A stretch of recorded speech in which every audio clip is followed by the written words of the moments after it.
Welcome to the Ardbury Community Church YouTube channel. We cut the first bit off our video this Sunday, so here it is. We're going to be speaking from John 9, verse 1 onwards. Jesus heals the blind man. As he went along, he saw a man blind from birth. His disciples asked him, "Rabbi, who sinned, this man or his parents, that he may be born blind?" "Neither this man nor his parents sinned," Jesus said, "but this happens so that the works of God might be displayed in him. As long as it is day, we must do the works of him that sent me. Night is coming when no one can work. While I am in the world, I am the light of the world." After saying this, he spit on the ground and made some mud with his saliva and put it on the man's eyes. "Go," he told the man, "wash in the pool of Siloam." So the man went and washed and came home seeing. His neighbours and those who had formerly seen him begging asked, "Isn't this the same man who used to sit and beg?" Some claimed that he was. Others said, "No, he only looks like that man." But he himself insisted, "I am the man." "How then were your eyes open?" they asked. He replied, "The man they called Jesus made some mud, put it on my eyes. He told me to go and wash in Siloam and wash. So I went and washed, and then I could see." "Where is this man?" they asked him. "I don't know," he said. Now, we're going to get on with the talk now, which hopefully will give you some insights into this whole section on John verse 9. Enjoy. By the way, we start by talking about the mud. But instead, he chose to take the mud from the floor and put it on those guys' eyes and then asked him to go and wash them off. So the first bit that really jumped out at me about this particular chapter is I think there is sometimes we hear things like that piece around sin and the sins of our fathers and the sins of ourselves in relation to disability. Yeah. And for me, and I'm happy to be challenged this, but for me, when I read this chapter, it really jumped out at me. And the words I wrote down were, "The works of God may be glorified," i.e., this idea that no, God is not punishing us. No, God is not punishing us through disability and like that. But sometimes people get healed so that God can be glorified. Yeah. And that's different from you've done wrong, therefore you're punished, or different from you've got something's happened and you're going to be punished with some sort of disability. I personally felt that was a bit of revelation. As I say, really happy to talk about it further, but that was a really powerful thing for me that jumped out of this chapter. The other thing was, as I mentioned already, this idea that Jesus uses physical stuff to do things. I think that's amazing. Now, I don't believe for a minute that mud was magical. Does anyone here think it was? No, it was just mud. It was any old mud. It could even have been manure. We never know. You know, it could have been quite pongy mud potentially. But Jesus took that and placed it on this man's eyes. And he showed faith in the fact he knew what the Father was going to do. And I think for me, it screams of that. Where am I prepared to step out in faith? Where is God prompting me to do stuff? And it may not be as bold as going up to someone who's blind and taking mud off the floor and smearing it on their eyes. It might be something different, but I think faith is one of those things that builds. And as we do more of it, the faith muscles grow. I could share a little story from this week. And this was, so we were with a friend and praying for that person. And I felt really strongly that I needed to give that person a bottle of olive oil. And I had no idea why. It was the most bizarre thing ever. So just like, "Can I give you that bottle?" But that person accepted it and said, "Actually, no, that's something that really means something." I didn't know that. And that felt like a big jump for me. But actually, hopefully that's a little stretch of the spiritual muscle. By the way, I'm not holding myself as an example. I'm just saying that was something that was quite difficult. And then actually seeing where God takes it is always exciting. I was also struck by this piece around his neighbours didn't recognise him when he got healed. Isn't that interesting? People that would have known him his whole life. I'm guessing this was quite a small place, yeah? I'm guessing people saw him regularly begging. That was his trade almost to make a living because he wouldn't be able to do other things. And people didn't recognise him. Now, admittedly, we don't know how he was blind. We don't know whether his eyes were closed the whole time and now his eyes were open, or whether he had his eyes open and he could see, but he was unable to see through them. We don't know that. But arguably, he would have the same face. He would probably be wearing similar clothes that he'd been wearing before. But people didn't recognise him because of the profound thing that had happened with Jesus. Isn't that amazing?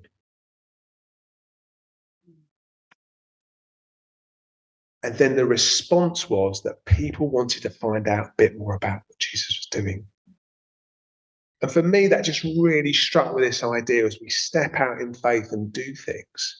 It is deeply, deeply attractive. We live in a world where sometimes, or a lot of the time, there isn't a lot of hope. There's a lot of despair. There's a lot of pain. I know some of us experience that to greater or less extent in our own life. There's uncertainty.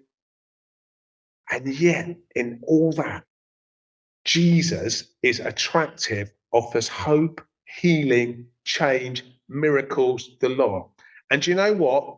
This hasn't changed since this book was written. It is as true today as it was then.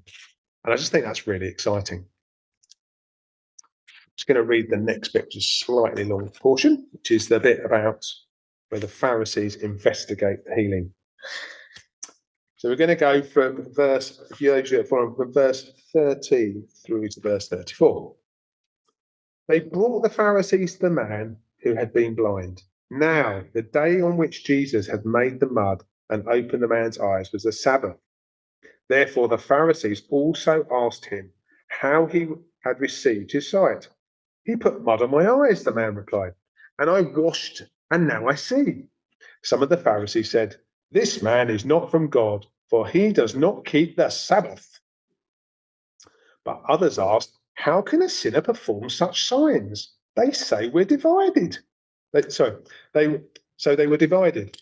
Then they turned again to the blind man. What have you to say about him? It was your eyes he opened. The man replied, he is a prophet. They still did not believe that he had been blind and had received his sight until they sent for the man's parents. Is this your son? They asked. Is this the one you say was blind? Now, how is it that now he can see? We know he is our son, the parents answered, and we know he was born blind. But now he can see. How he can see now, or who opened his eyes, we don't know. Ask him. He is of age. He will speak for himself. His parents said this because they were afraid of the Jewish leaders, who already had decided that anyone who acknowledged that Jesus was the Messiah would be put out of the synagogue. That was why his parents said, he is of age, ask him. A second time they summoned the man who had been blind. Give glory to God by telling the truth, they said. We know this man is a sinner. He replied, whether he is a sinner or not, I don't know. One thing I do know, I was blind, but now I see. Then they asked him, what did he do to you? How did he open your eyes? He answered, I have told you already, and you did not listen. Why do you want to hear it again? Do you want to become his disciples too? Then they hurled insults at him and said, you are this fellow's disciple. We are disciples of Moses. We know that God spoke to Moses, but as far as this fellow, we don't even know where he comes from. The man answered, now that is remarkable. You don't know where he comes from, yet he opened my eyes. We know that God does not listen to sinners. He listens to godly persons who does his will. Nobody has ever heard of opening the eyes of a man born blind. If this man were not from God, he could do nothing. To this they replied, You were steeped in sin at birth. How dare you lecture us? And they threw him out. Bit of an interesting twist of events, isn't it? So let's just have a little look at that. That's okay. So can we have the next slide, please, Tony? So I believe the Pharisees probably had a T-shirt like this. Maybe not quite like this one. This was from the Keep Sunday special campaign that we had in the UK, but it was keep calm and keep the Sabbath holy at all costs. All costs.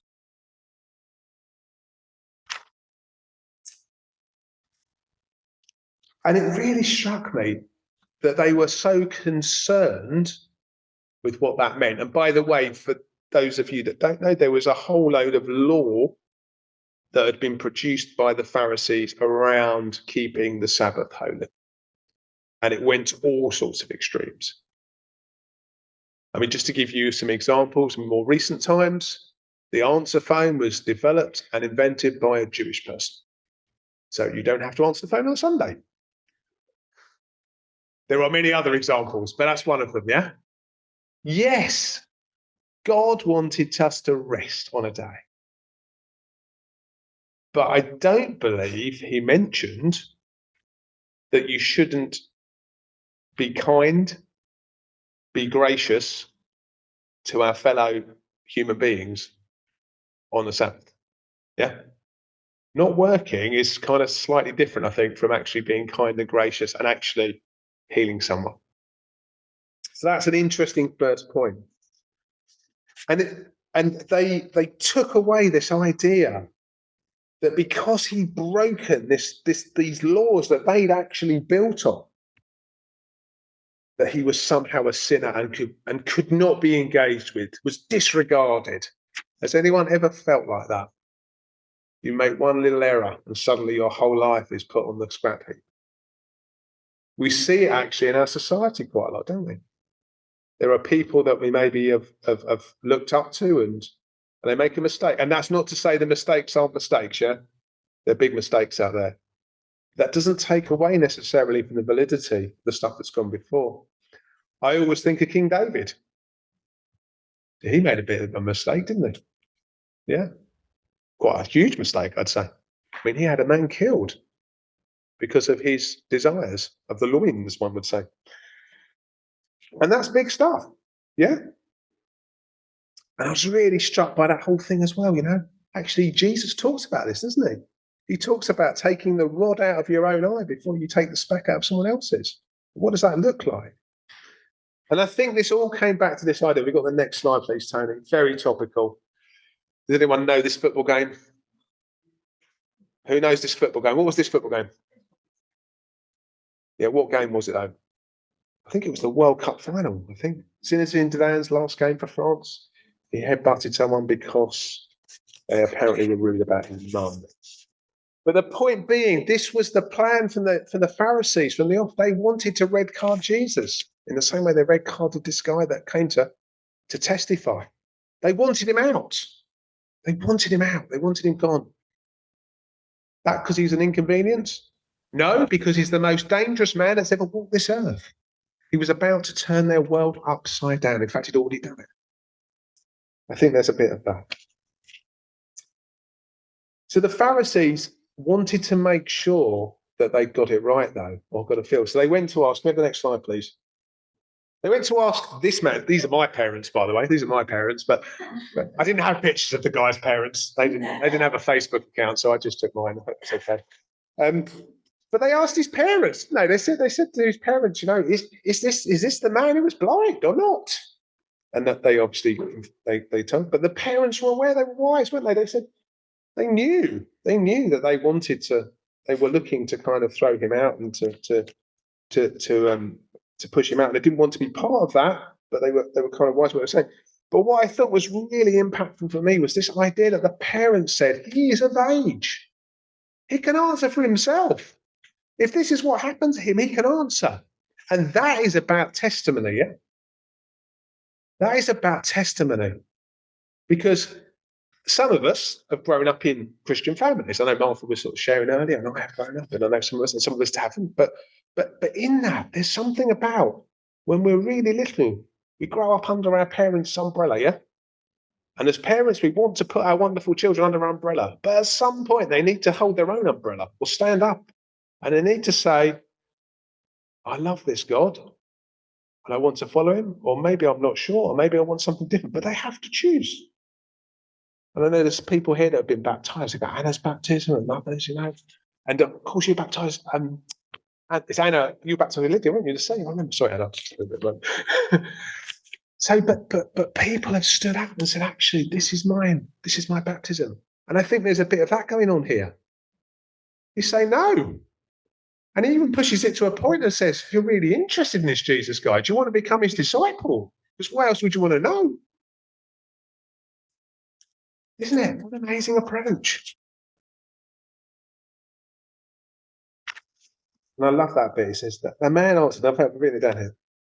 Now that is remarkable.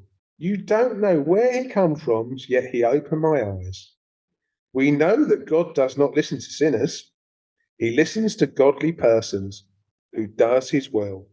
Nobody has ever heard of opening the eyes of a man born blind. If this man were not from God, he could do nothing.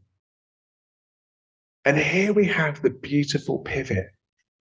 Because actually, what the man has done, he's taken the very words that the Pharisees would seek to use against him and said, well, actually, this is the truth. And I think that is a calling to us as a church to spend time with Christ in the Word. Yeah. I'm not saying you need to know it all, because that's a big load of words, but actually it's important to spend a bit of time in it every day if you can, because Christ will talk to us all the time, even when we're not listening. Yeah. He's got words for us right now, and not my words, his words. Yeah. And that's really important. Right. Here we go. Into the next bit, which is spiritual blindness. I can't remember. Could you just give me the next slide, Alex? I can't remember what. Brilliant, perfect. The 3D glasses. So I'm just going to read a bit more now, and I'm going to read from verse 35 to 41. So Jesus heard that they had thrown him out, and when he found him, he said to him, "Do you believe in the Son of Man?" "Who is he, sir?" the man asked. "Tell me so that I may believe in him." Jesus said, "You have now seen him. In fact, he is the one speaking with you." Then the man said, "Lord, I believe," and he worshipped him. Jesus said, "For judgment I have come into this world, so that the blind will see, and those who see will become blind." Some Pharisees who were with him heard him say this and asked, "What are we blind to?" Jesus said, "If you were blind, you would not be guilty of sin. But now that you claim you can see, your guilt remains." So the first thing that touched me about that was that, I don't know, when I've read this stuff before, I've always imagined people sort of wandered off and had little conversations elsewhere. That clearly wasn't going on, yeah? Jesus was clearly talking to this man with the Pharisees there. There was nothing hidden, yeah? Isn't that mad? Isn't that amazing? And the man, even though he recognizes who Christ is, he hasn't made the connection yet. And I think that's something about sharing the gospel there, because Christ is at work in people all over the place. Yeah? He's doing things in their lives, and sometimes they don't even know who he is. And sometimes I think we're called as Christians to help point out what's going on in a really gentle way. And that sometimes that's through sharing our own story. Sometimes that's about noticing what's happening. Yeah. Because that's what Jesus did. He joined the dots up. He did an amazing miracle, and then he just joined the dots up for the guy, because it's not always clear, and sometimes we think it is. It's not. Jesus also identifies himself as the Messiah here in front of the Pharisees. He is saying he is one with God in front of the Pharisees. Incredibly risky. But isn't that the faith we're called to? And I was speaking to Tony the other day, I suspect our times will be changing. I suspect things will be changing. I suspect there will become a time, probably, and I'm sure within my lifetime, where it will be unsafe to be a Christian in the UK. I think that time may come. Do I want it? No. But that may come. And the question is, if I am asked, am I a Christian? Would I deny my Christ to save my earthly body? And that's something that weighs really heavy on me. And I think it weighs heavy on both of us in terms of, well, actually, not only for us, but also for our church and for Christians in the UK. Because Jesus didn't do it. Jesus was standing in what many may describe as the most dangerous place to be. And yet he was still proclaiming who he was, because he knew who he was. Now, I'm not saying that to scare people. I'm just saying I think we just need to be mindful. These are challenging times we live in. So, and if that doesn't happen, that would be brilliant. But if it does, I would encourage every one of us to be prepared to hold account of what we believe.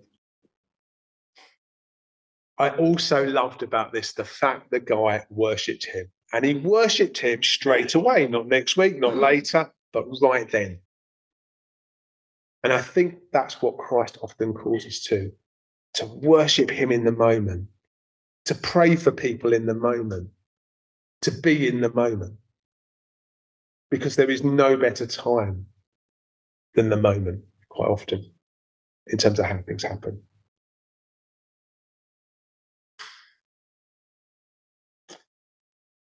And the final bit that struck me about this chapter was the bit at the end where he says, if you were blind, you would not be guilty of sin. But now that you claim you can see, your guilt remains.